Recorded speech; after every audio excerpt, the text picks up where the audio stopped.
Olá, pessoal. Estou criando esse canal justamente para a gente fazer um resumão dos nossos meetings semanais e assim oportunizar que mais gente tenha acesso. Então, começaremos com as teorias epistemológicas, né, que nos remetem sobre a construção do conhecimento humano ou a verificação do nível de confiabilidade do conhecimento humano.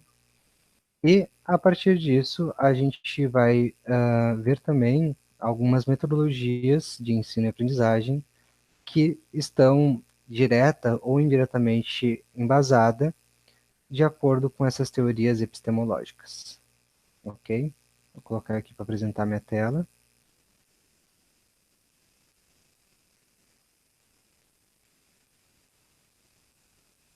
Pronto.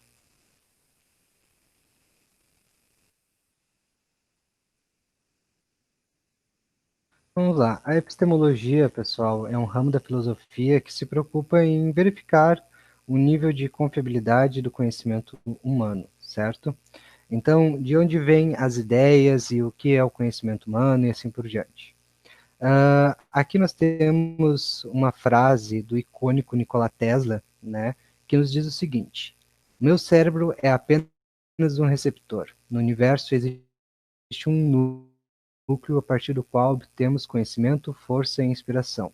Nessa mesma analogia, a autora Kathleen Van de Cave, de A Fonte Interior, ela nos coloca que todas as ideias e conhecimento humano, ela parte de uma reflexão profunda sobre quem realmente somos como indivíduos pensantes e em relação à nossa existência como um todo. Então, o que seria o ser consciente, tá? O ser humano ele se destaca das demais espécies da face da Terra justamente por se autodenominar sábio, né? O ser humano, quando se denomina um ser sábio, ele quer dizer que é um ser consciente, enquanto as demais espécies da Terra são sencientes. Qual é a grande diferença disso? Um ser senciente, ele consegue perceber os estímulos do meio, os fenômenos, né? assim como a gente. Né, que a gente consegue captar luz solar, que a gente consegue sentir um toque de pele e assim por diante. Agora, um ser consciente, ele está sujeito a uma reflexão do meio em que ele está inserido. E essa reflexão está associada à nossa construção de sentimentos, emoções, memórias e assim por diante. A psicologia analítica atual, ela define três camadas ou três níveis de consciência, que seria o subconsciente, que está associado aos sentimentos e emoções, o consciente, que está associado à construção da memória, e a consciência coletiva, que está associada ao contexto histórico e cultural. Então, pessoal, só para vocês entenderem um pouco melhor sobre a consciência coletiva ela está influenciada diretamente sobre o pensamento das massas em relação à religião, crenças, moral, ética, política e assim por diante. Por exemplo, por mais que você não goste de um candidato A numa eleição e esse candidato A está com 60% dos votos e você faz parte da massa que não gosta do candidato A, ou seja, 40% dos votos, logo, a opinião maior das massas será verídica, certo? Entretanto, como a gente já bem viu, o conhecimento científico ele busca lapidar essas ideias humanas através de algumas ferramentas básicas que nos permitem inferir a confiabilidade desse conhecimento. Então, o que são as ideias, né, para início de conversa? Para a filosofia epistemológica, as ideias existem de três tipos, né? Então, são as adventícias, factícias e inatas. As adventícias, ela tem origem na experiência sensível, ou seja, nosso sistema sensorial, como um carro, prato, gato e assim por diante. As factícias, elas têm origem na imaginação, como a criação de unicórnios, grifos e gnomos. E as inatas constituem a própria razão, ou seja, nosso próprio ato de pensar ou simples ato de existir. A confiabilidade do conhecimento humano, ela pode subdividir os nossos conhecimentos através de tipos. Nós temos o conhecimento filosófico, religioso, mitológico e científico. O conhecimento filosófico, ele mede a confiabilidade através das ideias inatas, como o próprio ato de pensar e existir. O conhecimento religioso mede a confiabilidade através da fé em algo divinificado que tem como princípio as ideias factícias, ou seja, a imaginação.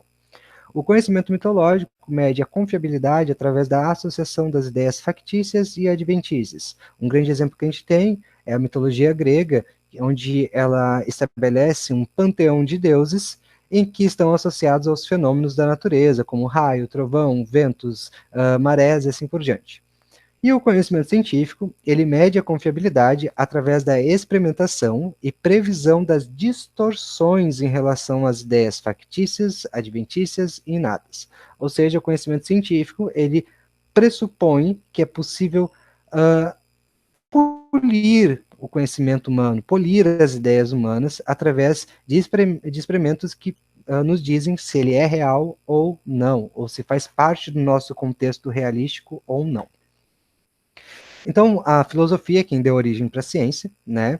Isso aconteceu na época do Iluminismo, onde estava ocorrendo um período de transição entre a Idade Moderna e a Idade Média.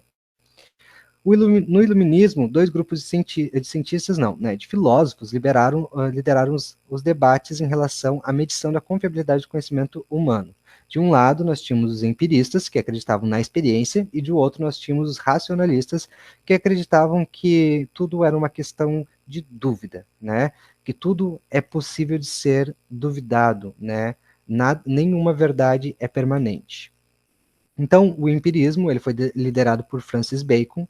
Francis Bacon acreditava que o conhecimento só podia ser provado através da experiência direta, ou seja, nunca poderíamos dizer que o homem pisou na Lua se nós, população civil, nunca fomos à Lua. Bacon também acreditava que, mesmo o ser humano tendo experienciado determinado fenômeno, suas ideias poderiam ser corrompidas por quatro ídolos. Esses ídolos correspondem a possíveis equívocos que um pesquisador pode tomar ao conduzir determinada pesquisa científica. Então, esses quatro ídolos estão expostos aqui nesse quadro, em que ele nos diz o seguinte: eu tenho o ídolo da tribo, caverna, fórum e teatro. O ídolo da tribo, ele está associado aos boatos, né? Experiências pessoais que acabam se generalizando como verdades. Por exemplo, né, digamos que a mulher do seu vizinho traiu ele. Daí, esse boato se espalha e os maridos começam a acreditar que todas as mulheres são passíveis de trair.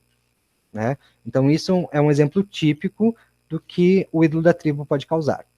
Agora, o ídolo da caverna ele está associado ao senso comum.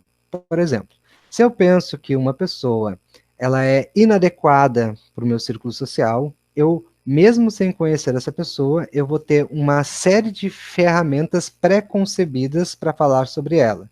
E no momento em que eu começo a espalhar essa informação sobre essa pessoa, mesmo não conhecendo essa pessoa, outros ao meu redor tendem a não gostar dessa pessoa também. Porque daí entra o meu discurso que está relacionado ao fórum, onde o meu discurso eu apresento conceitos, mesmo que imprecisos, fazendo com que uma massa ela apoie a minha opinião. E depois, por fim, nós temos o ídolo do teatro, que está associado a uma crença, né? Então, o ídolo do teatro, ele sempre vai propor uma visão, ou impor uma visão taticamente certa. Por exemplo, um apelo sobre a tradição e autoridade é taticamente certa. Um grande exemplo que a gente pode dar aqui também é a própria concepção que a gente tem sobre economia, política e os próprios sistemas sociais que a gente adota hoje. Por exemplo, lá na época das cavernas, o ser humano só tinha que se preocupar em caçar para ter seus alimentos. No momento que a gente começou a acumular alimentos, isso aconteceu há 12 mil anos, quando a gente domesticou o trigo, a gente começou a pensar em trocar alimentos para ter uma maior diversidade. E com isso, a gente percebeu que a gente permanecendo em assentamentos fixos, a gente teria uma chance maior de sobrevivência, porque a gente estaria em bando. Logo, a convivência em bando fez com que a gente estabelecesse uma moeda de troca. Porém, essa moeda de troca ela foi se refinando até chegar aos dias atuais. De escambo, hoje a gente troca dinheiro e até mesmo sistemas de cartão de débito e crédito que são totalmente virtuais.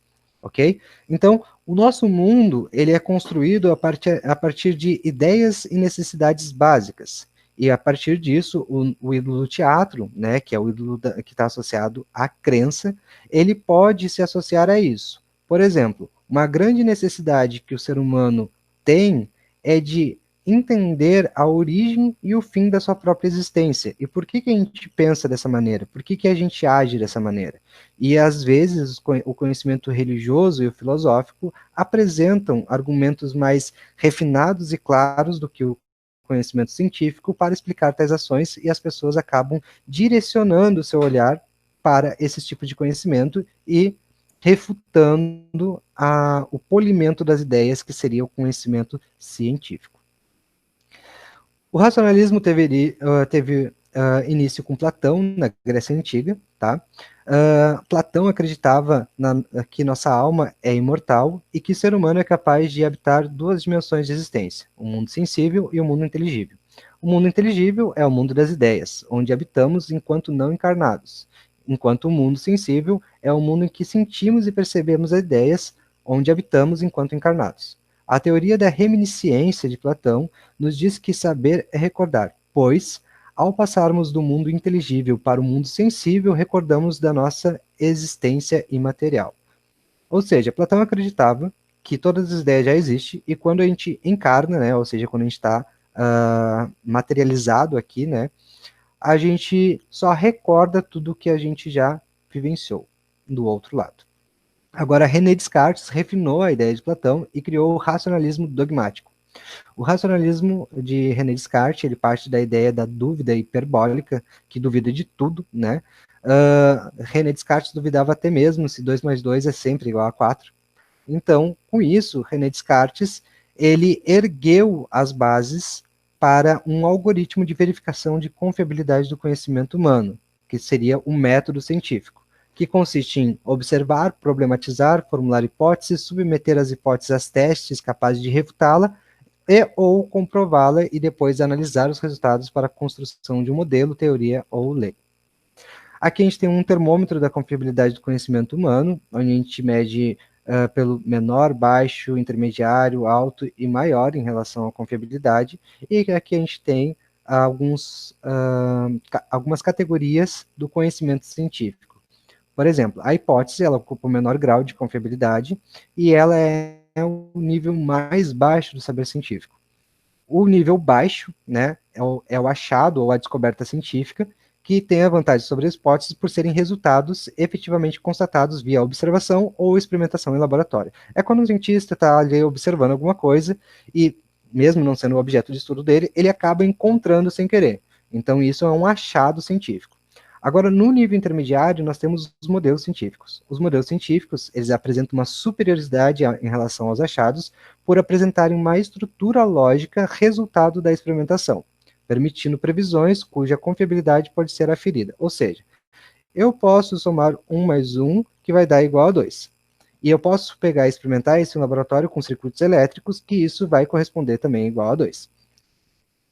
Agora, no nível alto, nós temos as teorias científicas. As teorias se mostram superiores em relação aos modelos por permitirem não apenas a previsão acerca de um dado conhecimento, mas também a identificação de eventos e ações para controlar ele. Ou seja, no momento que eu tenho uma teoria, por exemplo, teoria darwiniana, né, que estabelece que a biodiversidade se deu a partir de um acúmulo de características individuais que foram sobrevivendo até a idade reprodutiva e passíveis de serem transmitidas, eu digo então que é possível prever que a evolução continuará assim até o fim da existência de vida com base em DNA. E depois, nós temos aqui um nível de confiabilidade maior, que seria as leis científicas, que está no mais alto nível de confiabilidade, porque elas já passaram pela testagem, já passaram por tudo, e além de elas preverem ações de controle, elas podem prever ações de modelagem, por exemplo, as leis de Mendel. As leis de Mendel, elas são a base para a genética clássica, né, ou seja, o estudo do DNA e da herança genética, e consecutivamente ela deu origem à engenharia genética, que hoje faz parte da biologia sintética, que produz células e órgãos em laboratório para transplante em seres humanos e animais. Mas de onde vem o conhecimento humano? Até agora a gente viu que o conhecimento ele pode ter tido origem tanto no racionalismo quanto no empirismo, onde o racionalismo defende a razão, que está associado à universalidade das ideias e reminiscência e dedução, que é a parte de associação dos elementos e experiência, enquanto o empirismo ele defende a experiência e o conhecimento é limitado às associação de ideias, né? Experiência direta e assim por diante.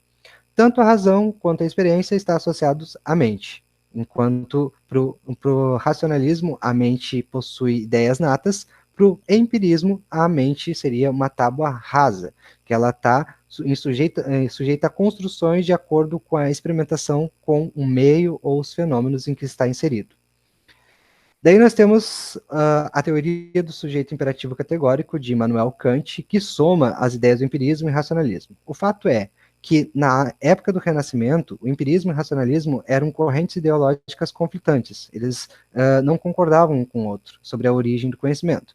Immanuel Kant, ele somou essas ideias e construiu a teoria do sujeito imperativo categórico. Então, Kant acreditava que os objetos de conhecimento poderiam ser moldados de acordo com as dimensões pré-concebidas do sujeito pensante. Por exemplo, colocar água em garrafas de tamanhos e formas diferentes. A água é a mesma, mas a forma com que estará distribuída entre as garrafas será diferente.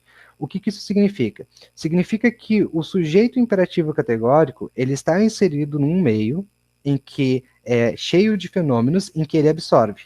Só que somente ele, na sua concepção mental, de acordo com o seu contexto de conhecimento, ele vai conseguir gerir as ideias para se tornar um sujeito autônomo para reproduzir esse conhecimento em seu cotidiano ou simplesmente interpretá-lo. Aqui, então, nós temos uma distinção básica em relação a isso, né? Em que o sujeito imperativo de Kant nos diz que nós temos uma vontade heterônoma e autônoma. Enquanto a vontade heterônoma ela está associada a algo que lhe é imposto por alguém ou por um elemento exterior, a vontade autônoma ela é determinada por ti mesmo, né? Você tem vontade de fazer isso. Então aqui nós temos alguns exemplos bem simples, né, que nos remetem que um está condicionado e o outro está incondicionado, que seria, por exemplo, aqui, ó, se faz A, se queres B. Aqui no imperativo categórico, faz A. Aqui, por exemplo, numa frase curta, né, cumpre as tuas promessas se quiseres ser bem visto. E aqui, no imperativo categórico, cumpre tuas promessas. Qual é a grande distinção nesse pensamento? Se a gente for olhar para uma análise econômica antes da pandemia e uma previsão pós-pandemia, a gente vai ver o seguinte, que o sistema econômico entre patrão e empregado antes da pandemia estava mais sujeito ao imperativo hipotético, ou seja, algo condicionado a um horário, né, pré-definido, a tarefas pré-definidas e assim por diante. Com a pandemia e a evolução do teletrabalho, nós atingimos a ideia do sujeito transcendental que está associado ao imperativo categórico de Immanuel Kant, porque a gente tem uma flexibilidade nos horários, né? A gente faz as tarefas se quer fazer as tarefas, ou seja, nós nos tornamos mais autônomos até mesmo nos nossos processos em relação financeira, né, de arrecadação financeira.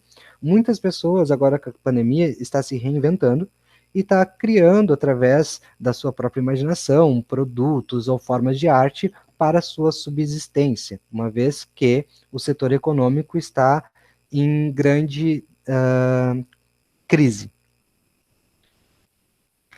Então, como as ideias surgem para Immanuel Kant, né? Ele acredita que nós temos a função passiva e ativa em relação às ideias. No momento que a gente está inserido num contexto que está restrito ao tempo e espaço, a gente tem, então, as primeiras impressões sensoriais são uma função passiva, porque a gente está ali absorvendo os fenômenos do espaço, mesmo que inconscientemente a gente está inserido nele. Depois, nós temos a fase do entendimento e a razão, que são fases que ativam, né, a nossa função cognitiva. Aqui no entendimento, além de observar, a gente começa a categorizar as coisas em conceitos puros que permitem pensar sobre as experiências, como causa, substância, necessidade e existência. E daí nós temos também os juízos, né, que estão associados ao entendimento. Primeiro, os analíticos, onde eu estou associando simplesmente as minhas observações. Depois, os sintéticos, onde eu faço uma análise mais profunda em relação à associação dessas ideias, e depois sintético a priori, onde eu resumo tudo isso e destaco as mais importantes. E depois nós temos a função da razão, que ela ultrapassa isso. O que, que isso significa? Significa que depois que eu condicionei todos os tipos de juízo, analítico, sintético e sintético a priori, eu consigo chegar a um nível de compreensão para reproduzir determinado conhecimento. Mas o que será que a psicologia acha de tudo isso? Né? Carl Jung, um grande psicanalista, acreditava que as ideias são construídas através das memórias. As memórias são construídas através da percepção dos fenômenos que são recebidos pelo sistema sensorial e são convertidos em moléculas operantes na rede cerebral. Quando absorvemos uma cena do mundo natural ou virtual, absorvemos uma parcela da cena e a outra parcela tende a ser processada através de atividades oníricas, ou seja, através dos sonhos. As memórias focais residem na concepção que adotamos como razão, ou seja, ideias adventícias e inatas, enquanto as memórias não focais tendem a construir as ideias factícias. O que isso significa? Significa o seguinte, que quando eu estou observando o meio, normalmente eu tendo a focar o meu olhar em uma imagem ou um objeto.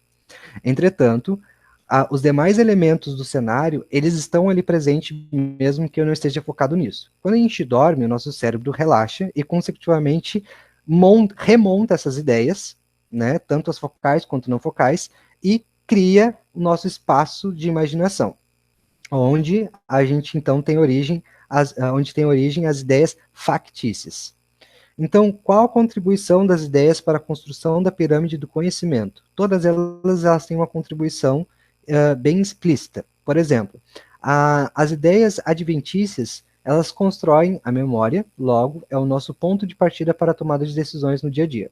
As ideias factícias constroem as bases da imaginação, e ao imaginar, criamos ou inovamos. As ideias inatas constroem as bases para termos vontade de executar planos e projetos, e depois, uma soma de todas elas, a gente pode dizer que as ideias adventícias estão associadas ao consciente, as factícias ao subconsciente e as inatas ao consciente coletivo da humanidade. Por exemplo, aqui, pessoal, as ideias adventícias, né?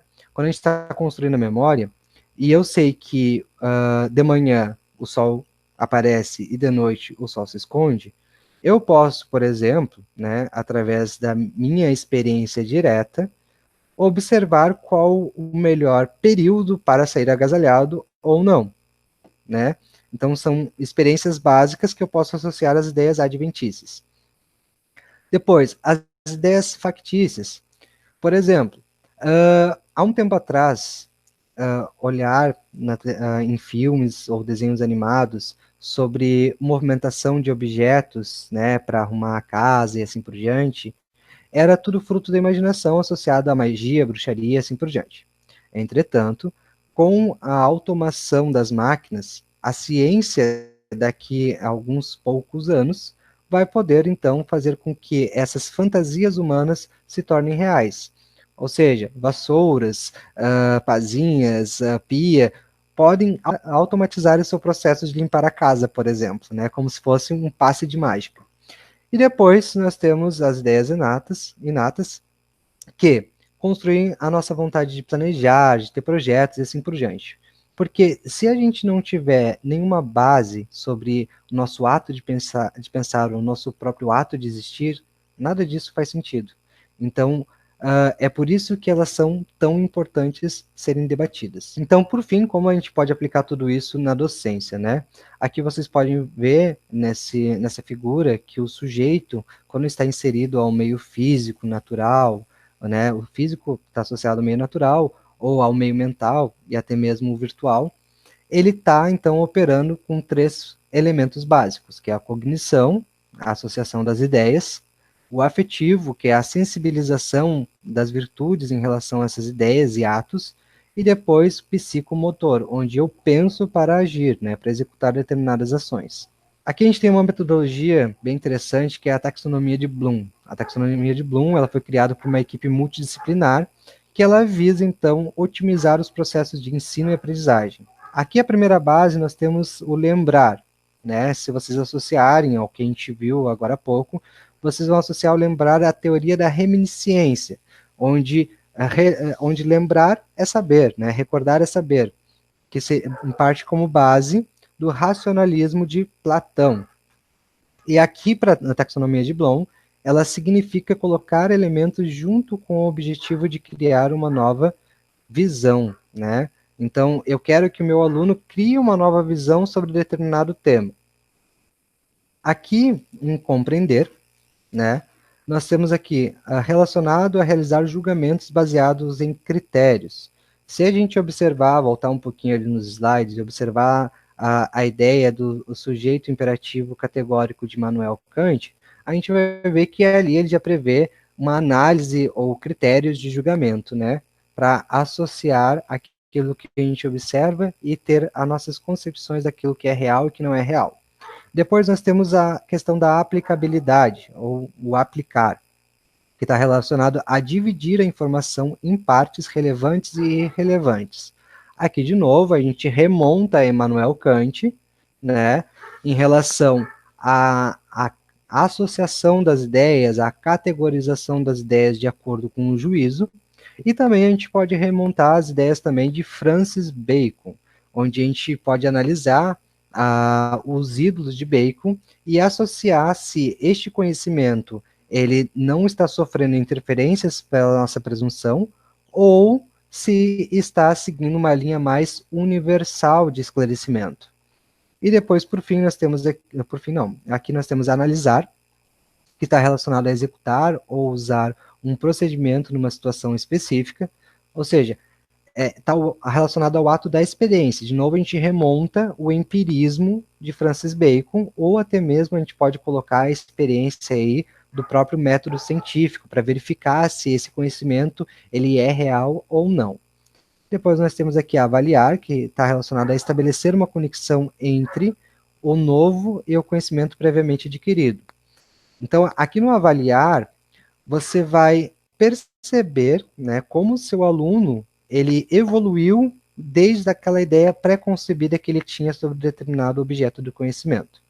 Por exemplo, aqui a gente pode associar a teoria epistemológica do René Descartes, que seria o racionalista dogmático. Por quê? Porque René Descartes ele monta então um método científico e a dúvida hiperbólica. Então, no momento em que o meu aluno está se perguntando sobre tudo e está construindo o seu conhecimento e sempre em constante transformação, isso já é uma forma de avaliar. Inclusive, os próprios erros são uma forma de avaliar. Porque no momento em que eu identifico um erro, é um caminho que eu não preciso prosseguir. Então, até mesmo testes científicos que identificam erros, eles são válidos para a construção da pirâmide do conhecimento. E depois, por fim, nós temos o criar, que está relacionado a reconhecer e reproduzir ideias e conteúdos. Então, aqui no criar, pessoal, é bem interessante a gente sempre refletir de novo sobre os 4 ídolos de Immanuel Kant, para perceber se as nossas ideias estão bem polidas ou não.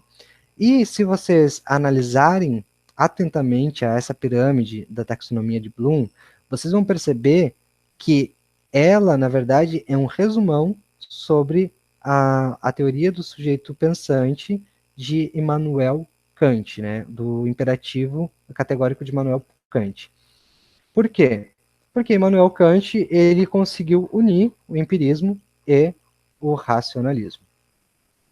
Aqui, pessoal, eu coloquei uma referência para vocês, né, do site Conexão Universalis, onde vocês podem ter um conhecimento um pouco mais aprofundado a respeito do que a gente tratou agora. E é isso aí, espero que vocês tenham gostado, espero que tenha sido de fácil entendimento. Qualquer coisa, coloquem suas dúvidas aí nos comentários, que assim que possível eu respondo elas, ok? Um abraço e até a próxima.